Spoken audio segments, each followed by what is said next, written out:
மாசம் உனக்கு சிறை பிடிப்பேன்.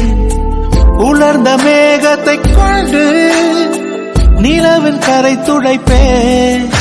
ஏனென்றால் உன் பிறந்த நாள்